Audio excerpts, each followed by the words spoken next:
প্রিয় শিক্ষার্থীরা, আশা করি তোমরা ভালো রয়েছ।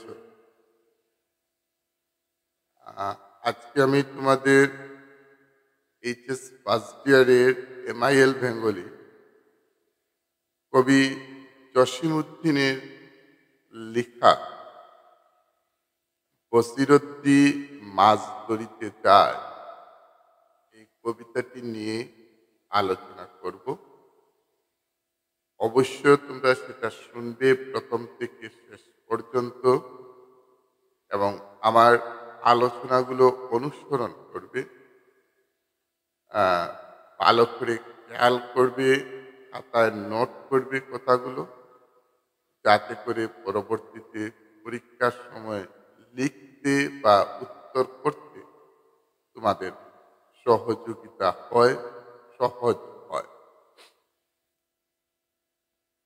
কবি জসিমউদ্দিন 1904 খ্রিস্টাব্দের 1 ফেব্রুয়ারি বাংলাদেশের ফরিদপুরে জন্মগ্রহণ করেন।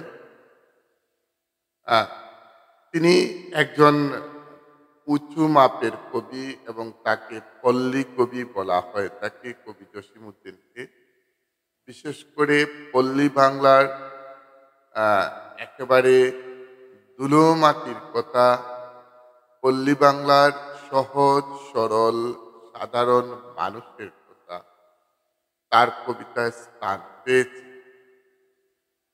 বিশেষ করে তিনি গ্রাম বাংলাকে নিয়েই কাজ করেছেন এবং তার প্রত্যেকটা কবিতায় আমরা দেখি যে পল্লী বাংলার সাধারণ মানুষের ছবি অত্যন্ত সুন্দরভাবে ফুটে উঠেছে। কবি জসিমউদ্দিনের যে লেখাগুলো রয়েছে তার মধ্যে উল্লেখযোগ্য যে কাব্যগ্রন্থটা সেটা হলো নকশিকাতার মাঠ, মাটির কান্না, রাখালি। এই কাব্যগুলো তার বিখ্যাত কাব্য। কবি জসিমউদ্দিনের কবর কবিতা আমরা সবাই জানি, একটা বিখ্যাত কবিতা এবং খুব জনপ্রিয় কবিতা। যে কবিতার মধ্যে কবি অনেক কিছু বুঝিয়ে দিয়েছেন। ভালোবাসার ছবি, প্রিয়জন হারানোর ছবি, এই সমস্ত কিছু তার কবর কবিতায় স্থান পেয়েছে। বসিরদ্দি মাছ ধরিতে যায় এই কবিতার মধ্যে এক মৎস্যজীবী সাধারণ গ্রামের মানুষের ছবি তিনি তুলে ধরেছেন। জীবনে চলতে গিয়ে কত বাধা বিপত্তির মধ্য দিয়েই আমাদেরকে এগোতে হয়। নিজের যে পেশা রয়েছে সেই পেশায় কাজ চালিয়ে যেতে গেলে অনেক বাধা বিপত্তির সম্মুখীন দিয়েই আমাদেরকে চলতে হয় এবং নিজের পরিবারকে মেনটেন করতে গেলে সেটা যিনি কর্তা রয়েছেন তার দায়িত্ব কতটুকু সেটাও আমাদের বোঝার প্রয়োজন এবং এই কবিতার মধ্যে সমস্ত কিছু ফুটিয়ে তুলেছেন তিনি। ভাষা অত্যন্ত সহজ সরল এবং অনেক সময় কখনো কখনো তার কবিতায় বাংলাদেশের আঞ্চলিক যে শব্দগুলো রয়েছে, আঞ্চলিক ভাষার যে শব্দগুলো রয়েছে সেগুলো কখনো কখনো প্রকাশ পেয়েছে, সেগুলো কখনো কখনো স্থান পেয়েছে। তবে হ্যাঁ, সর্বোপরি আমরা এটাই বলতে পারি, কবি জসিমউদ্দিন একেবারে গ্রাম বাংলার সাধারণ মানুষের ছবি তার কাব্য এবং কবিতার মধ্যে স্থান দিয়েছে। আমি কবিতাটা একবার পড়ে নিই, তোমরা শুনো প্রিয় ছাত্রছাত্রীরা। রাত দুপুরে মেঘে মেঘে কড়াত কড়াত শব্দ যখন হয়, দুই নখেতে আধার চিরি বিজলি যখন জলে ভুবনময়, তুফান ছুটে ধূর জাপটে, বৃষ্টি পড়ে মেঘের ঝাঝড় ঝরে, বসিরদ্দির ঘুম ভেঙে যায়, মুহূর্ত সে রইত নারে করে। ঠিক সেই সময় বসিরদ্দির ঘুম ভেঙে যায়। বিলের জলে টাইটুবানি, রুই কাতলা মাছেরা দে পাল, কই মাগুরের দল সাঁতারে আঁকা বাঁকা দড়ি গায়ের খাল। এমন সময় বসিরুদ্দিন এক হাতে তীক্ষ্ণ টেটা ধরে আরেক হাতে মশাল জ্বালি দ্বীপ দাপটে ছুটে মাঠের পরে বুড়ির পিঠায় বেড়াল ডাকে, তালতলাতে গলায় দড়ি দিয়ে মরেছিল তাঁতির বধূ। এসবে তার কাঁপায় না কহিয়ে শেওড়া বনে পেতনি নাচে, হাজার তলায় পিসাচে দেয় শীষ, বিলের ধারে আগুন জ্বালি ভূতেরা সব ফিরছে নানান বিষ। ভয় নাহি তার কারো কাছে, রাতের আধার মশাল দিয়ে ঠেলে একলা চলে বসিরদ্দি জোর দাপটে চরণ তুফান ফেলে। চক দুটিতে উল্কা জলে জমদূতেরও দেখে লাগে ঘুর। রাত দুপুরে বিলের পথে বসিরদ্দি মাছ মারিতে যায়, দূর হতে তার মশাল জলে তক তক রাতের কালো ছায়। বৃষ্টিশিলা মাথায় পড়ে, তুফান চলে ক্ষিপ্ত গুড়ার মতো, রয়ে রয়ে বিজলি জলে ইন্দ্র ডাকে আধার করি ক্ষত। শ্মশান কাঠায় পেতনি নাচে, বটের শাকে পিশাচ তুলা খায়। রাত দুপুরে বিলের পথে বসিরদ্দি মাছ ধরতে যায়। এই সংক্ষেপে সেই কবিতাটা একেবারে সহজ ভাষা এবং তার মধ্যে ঢুকেছে কিছু আঞ্চলিক শব্দগুলো, আঞ্চলিক ভাষার সেই শব্দগুলো কখনো কখনো স্থান পেয়েছে তার কবিতার মধ্যে। একটু একটু করে আলোচনা করি প্রিয় ছাত্রছাত্রীরা। তোমরা আলোচনা শুনো এবং খাতার মধ্যে নোট করো, ভালোভাবে বুঝো, যাতে করে পরীক্ষার সময় সঠিকভাবে উত্তরগুলো করতে পারো। রাত দুপুরে মেঘে মেঘে কোলাত কোলাত শব্দ যখন হয়, সেই কাল বৈশাখীর সময় যখন বিজলি বা মেঘের যে চাকাগুলো রয়েছে তাদের মধ্যে যখন একটার সাথে আরেকটা লেগে যখন কড়াত কড়াত করে শব্দ হয়, দুই নখেতে আধার চিরি বিজলি যখন জলে ভুবন হয়, যখন একটার সাথে আরেকটা লাগে তখন বিজলি উঠে, সেটা আমরা দেখি বিজলি উঠে সমস্ত পৃথিবী জুড়ে সেটা বিজলি উঠে, তুফান ছুটে দূর দাপটে এবং তখন শুরু হয়ে যায় প্রচন্ড তুফান, খুব বেশি তুফান, জুড়ে আরো জুড়ে চলে তুফান। বৃষ্টি পড়ে, মেঘের ঝাঁঝর ঝরে, প্রচুর পরিমাণে তখন বৃষ্টি পড়ে। সেই সময় বৃষ্টি পড়ে বসিরুদ্দির ঘুম ভেঙে যায়, মুহূর্ত সে রইত নারে করে। আর তখনই বসিরুদ্দির ঘুম ভেঙে যায়, তখনই সে তার ঘুম ভেঙে যায় এবং সে আর গড়ে থাকতে পারে না। এমন অবস্থায়, অর্থাৎ যখন মেঘে কড়াত কড়াত শব্দ করে, বিজলি যখন উঠে, বিজলি যখন জলের সব দিক দিয়ে, সমস্ত কাল বৈশাখী যখন শুরু হয়ে যায়, প্রচন্ড ঝড় তুফান যখন শুরু হয়ে যায়, তখন বসিরুদ্দির ঘুম ভেঙে যায়, সে আর গড়ে থাকতে চায় না। তার ঘুম ভেঙে যায়, সে তখন আর গড়ে থাকতে চায় না। জোর দাপটে যখন তুফান ছুটে, মেঘে মেঘে যখন শব্দ করে লেগে, মেঘের চাকাগুলো লগে যখন শব্দ করে, বিজলি যখন চলে, সেই রাত্রে, দুপুর রাত্রে বসিরুদ্দির ঘুম ভেঙে যায়, সে আর ঘুমিয়ে থাকতে পারে না। বিলের জলে টাইটুবানি, রুই কাতল, মাছেরা দে পা। সেই সময় যখন তুফান ছুটে মেঘে মেঘে কড়াত কড়াত বা ডাক, সেটা যেটা আমরা বলি শব্দ করে, বিজলি যখন জলে উঠে, তখন বিলের মাঝে রুহিত মাছ, কাতল মাছ যেগুলো লাফালাফি করতে থাকে, কবি এখানে ফাল শব্দটা ইউজ করেছেন, ব্যবহার করেছেন, সেটা আমরা আমাদের আঞ্চলিক ভাষায় ব্যবহার করি। রুই মাছ, কাতল মাছ, এরা লাফালাফি শুরু করে দেয়। কই মাগুরের দল সাঁতারে আঁকাবাঁকা দড়ি গায়ের খাল। আর কই মাগুরেরা গ্রামের যে খাল রয়েছে, নালা রয়েছে, সেই নালা দিয়ে সাঁতার দিয়ে আঁকাবাঁকা দিয়ে সাঁতার দিতে শুরু করে। অর্থাৎ মাছের ধর্ম হলো, যখন বৃষ্টি পড়ে প্রচন্ড তারা খুব আনন্দ করে, যখন বিজলি উঠে তখন এদিক থেকে তারা সেদিকে যেতে চায়, যখন মেঘে মেঘে শব্দ করে তখন তারা এক জায়গায় থাকতে চায় না, দৌড়াতে চায়। ঠিক তখন বসিরুদ্দিনের ঘুম ভেঙে যায়। এমন সময় বসিরুদ্দিন এক হাতে তীক্ষ্ণ টেটা।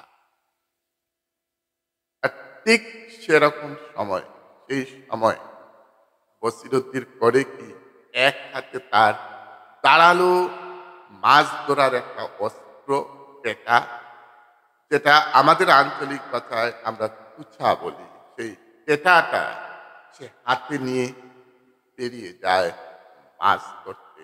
সময়টা দুপুর রাত, একদিকে প্রচন্ড ঝড় হচ্ছে, অন্যদিকে মেঘে মেঘে শব্দ হচ্ছে, বিজলি জ্বলছে আকাশের মধ্যে। আর রুই, কাতল, এগুলো মাছগুলো লাফালাফি করছে। মাগুর এবং কই, এরা নালা দিয়ে উঠতে চাইছে উপরে বিল থেকে।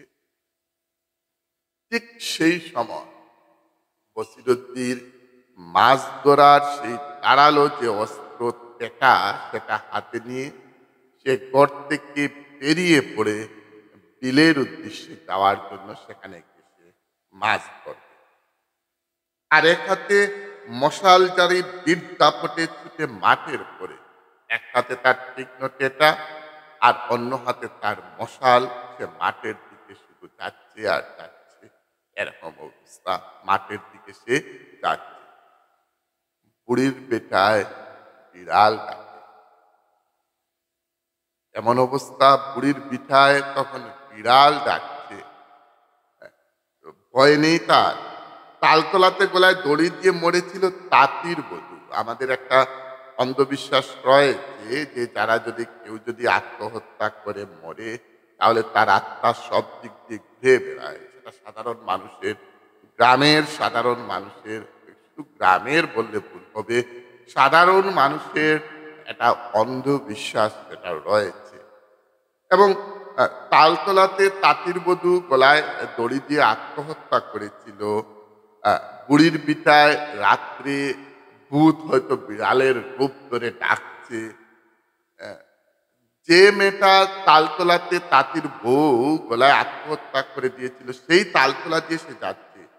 এসবে তার হৃদয় কোনো অবস্থায় কাঁপে না, সে ভয় পায় না। এইসব কিছুতেই সে ভয় পায় না, নির্ভয়ে সে চলছে। বিড়ালের ডাক শুনে তার ভয় আসে না। অনেকেই বলে যে ভূতেরা বিড়ালের রূপ ধরে রাত্রিবেলা ডাকে, তাতে তার কোনো ভয় আসে না।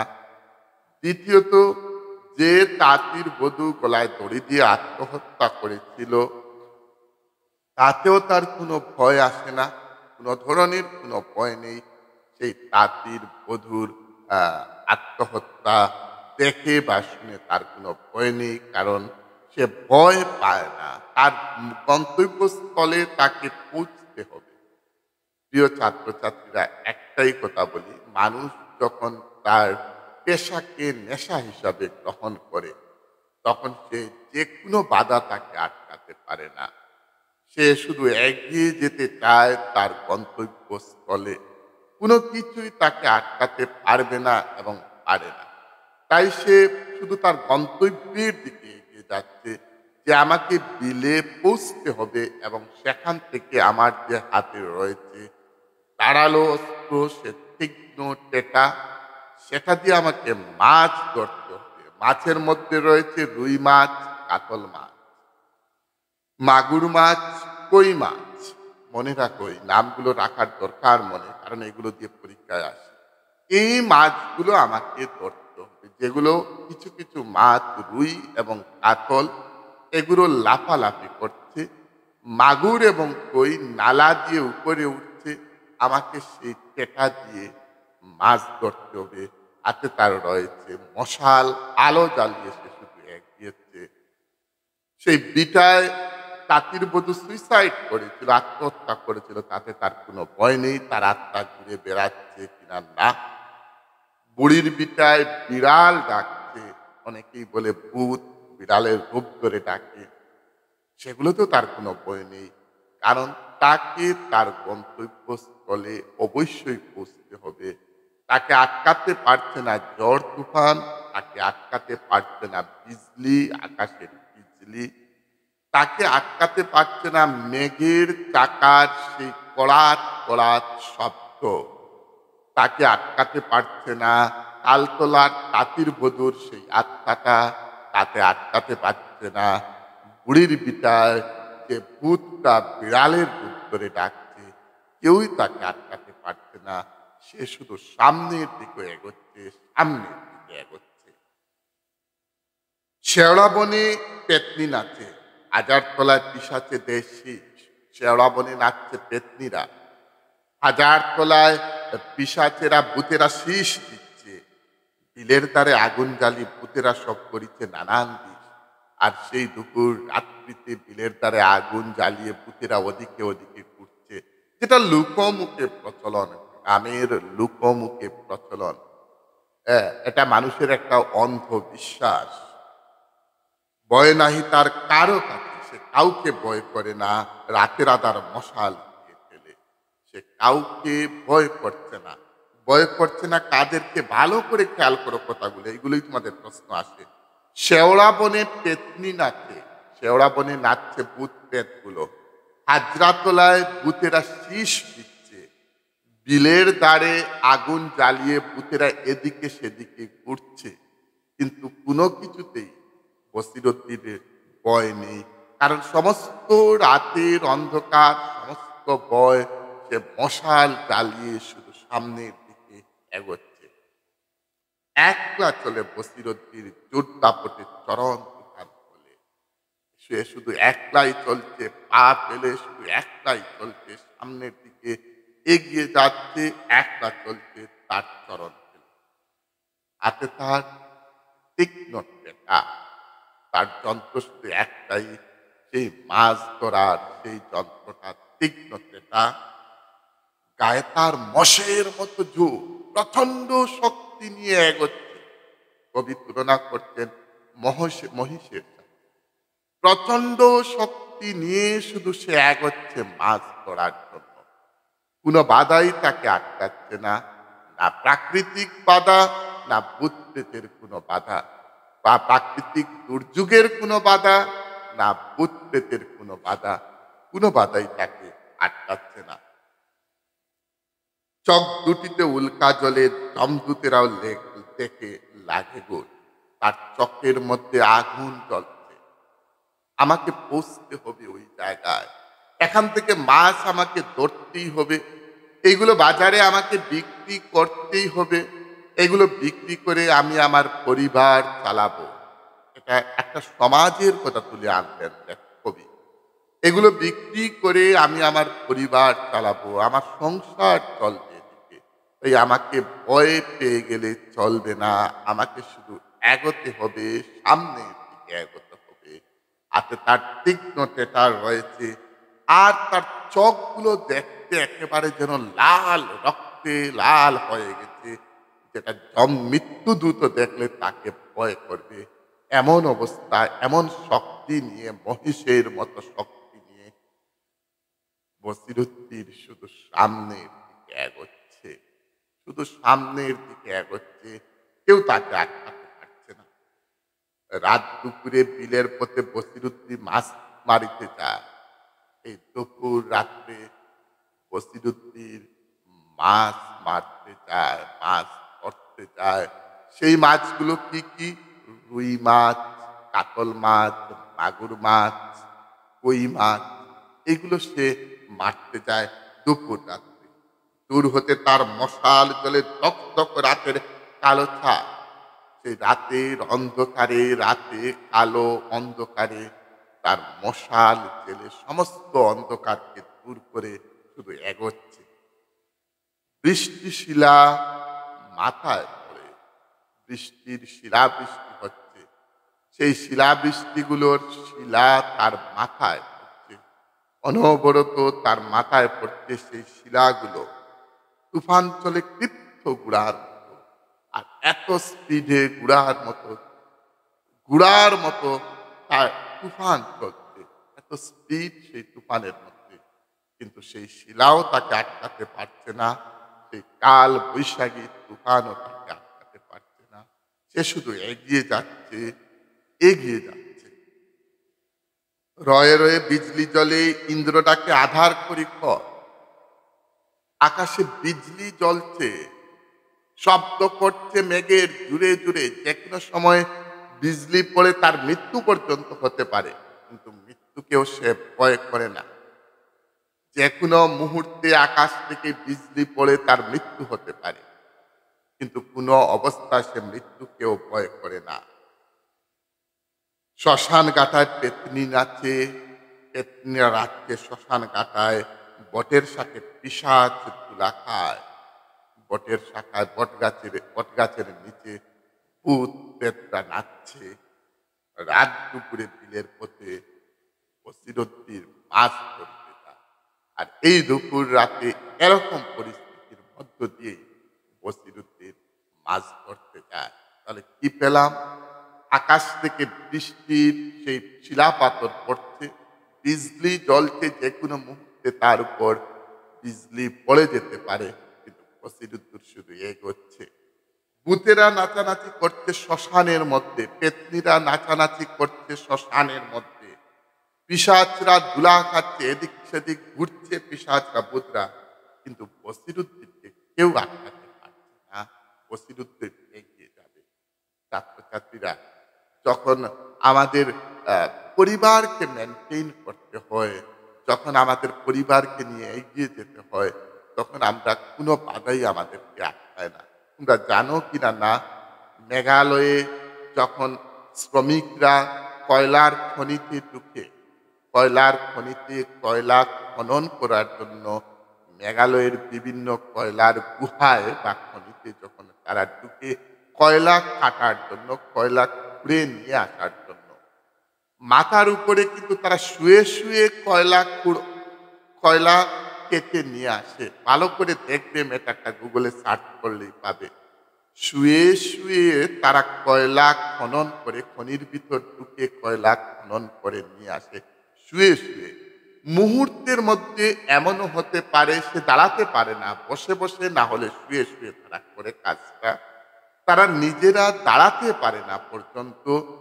মুহূর্তের মধ্যে এমনও হতে পারে যে কোনো মুহূর্তে সেই কয়লা উপরে যেগুলো রয়েছে সেগুলো তার উপর পড়ে তার মৃত্যু হতে পারে। ইভেন এরকম শত শত শ্রমিকের মৃত্যুও হয়েছে, কিন্তু উপার্জনের জন্য, নিজের পরিবারকে চালাবার জন্য মৃত্যু ভয় না করে এই শ্রমিকরা এইভাবে কাজ চালিয়ে যাচ্ছে, শুধুমাত্র তাদের পরিবারকে মেনটেন করার জন্য, নিজের প্রিয়জনদেরকে মেনটেন করার জন্য, নিজের স্ত্রী সন্তান মা বাবা এদেরকে খাওয়ানোর জন্য এত জীবনের ঝুঁকি নিয়ে এই কাজগুলো করছে। বসিরুদ্দিনও ঠিক একই রকম একজন সৈনিক, যে জীবনের ঝুঁকি নিয়ে দুপুর রাত্রে গড় থেকে বেরিয়ে যায়, যখন আকাশে বিজলি জ্বলে, ডাক দেয়, প্রচুর পরিমাণে শব্দ করে, তুফান দেয়, সমস্ত কিছুকে পিছনে রেখে শুধুমাত্র একটা হাতে তীক্ষ্ণ টেটা আর একটা মশাল জ্বালিয়ে সে শুধু এগিয়ে যায় মাছ ধরার জন্য। কারণ এটাই তার জীবিকা, এটাই তার জীবন, এটা দিয়ে তার পরিবার চলবে। এই হলো সমস্ত কবিতাটা। তোমরা ভালো করে শুনবে, কথাগুলো নোটস করবে। আহ, অনুশীলনীর যে প্রশ্ন উত্তরগুলো রয়েছে আমার আলোচনা শুনলে নির্দ্বিধায় নিজে নিজে সেটা করতে পারবে। আমার বিশ্বাস যে ভালো করে যদি আলোচনাটা শুনো, তাহলে নির্দ্বিধায় অনুশীলনীর যে ধরনের প্রশ্নগুলো রয়েছে, সব প্রশ্ন, শর্ট প্রশ্ন থেকে বড় প্রশ্ন যেগুলো রয়েছে, সব ধরনের প্রশ্ন অনায়াসে তুমি করে নিতে পারবে। ভালো করে শুনো, যদি ভালো লাগে বারবার সেটা শুনবে, অন্যদেরকে শোনার সুযোগ দেবে, শেয়ার করবে বিভিন্নভাবে এবং অন্যরা যাতে শুনে সেটা উপকৃত হয়, এটা আমি চাই। সবদিকে শেয়ার করবে কথাগুলো, আলোচনাটা সবাই যাতে বুঝতে পারে। বিভিন্ন শিক্ষা প্রতিষ্ঠানের ছেলেমেয়েরা যাতে সেটা শুনে নিজেরা শিখতে পারে, বুঝতে পারে। আজ এতটুকুই প্রিয় ছাত্রছাত্রীরা। কাল আবারও তোমাদের পড়াশোনার বিষয় নিয়ে, অন্য কোনো বিষয় নিয়ে আবারও তোমাদের সামনে উপস্থিত হব। ততক্ষণ তোমরা ভালো থেকো, সুস্থ থেকো, এই কামনা করছি। জয় হিন্দ।